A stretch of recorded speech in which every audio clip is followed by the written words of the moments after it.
hal xabo toon ah sirta qarsoon ee raganimada. Haddii aad moodaysay toontu in ay tahay cunto, waad qaldan tahay. markaad liqdo hal xabo toon ah oo la burburiyey waxaa jirkaaga ku dhex daynaysaa maado loo yaqaano allicin. maadadan waxay si degdeg ah u nadiifisaa halbowlayaasha dhiigga, waxayna dhiigga u kaxaynaysaa meelaha uu muddo gaari waayay. inaad ifantay ayaan rajaynaya. waa sida adoo matoor mirir ah saliid cusub ku shubay. jirkaaga oo dhan ayaa bilaabaya inuu dhaqaaqo. dagaalka hormoonada testosterone iyo cortisol. halkan waa meesha sirtu ku jirto. jirkaaga waxaa ku dhex jira ama ka dhex socda dagaal joogto ah. marka aad walwasho ama daasho waxaa kor u kacaya hormoon loo yaqaano cortisol, kaasoo ah hormoonka dila testosteronkaaga.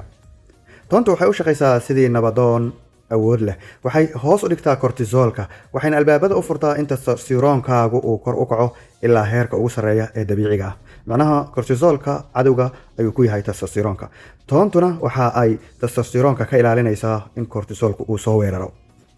qodobka saddexaad waa farsamada dahabiga, baro secret ayaa la dhahaa. si aad u hesho natiijada, ha u cunin sidii qof iska cunaya oo kaliya, laakiin raac talaabooyinkan. waxaad samaynaysaa toonta hal xabo toona ayaad soo qaadanaysaa, waa jarjaraysaa.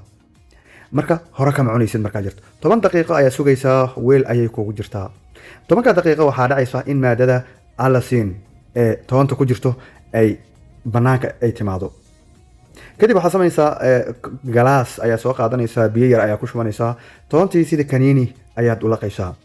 weliba waxaad samayn kartaa markaad laqayso malab yar ayaad ku daraysaa. waxaa fiican marka 2 mar inaad isticmaasho. marka aad hurdayso ka hor ayaa fiican inaad isticmaasho. sidoo kalena waxaad isticmaali kartaa cuntada ka hor adigoo baahan inaad isticmaasho. labadaas shay ayaa samayn kartaa.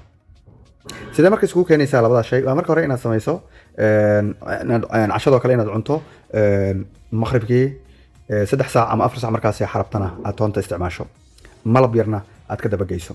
natiijada waxaad arki doontaa insha Allah 7 maalmin gudahooda.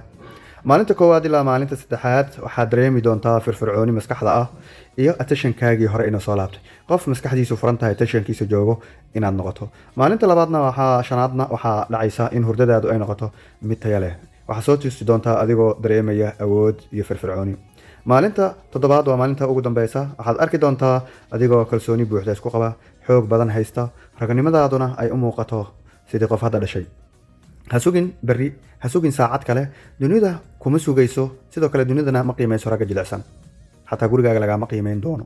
waxaad u hoggaansantaa in aad raacdo talooyinkan. qaado hal xabo toon ah caawaba, si toos ah u isticmaal sidaan kuu sheegay, si aad u noqoto nin dunida ku cusub. halkan waxaa kaaga bilaabanaya inaad noqoto boqorka gurigaaga.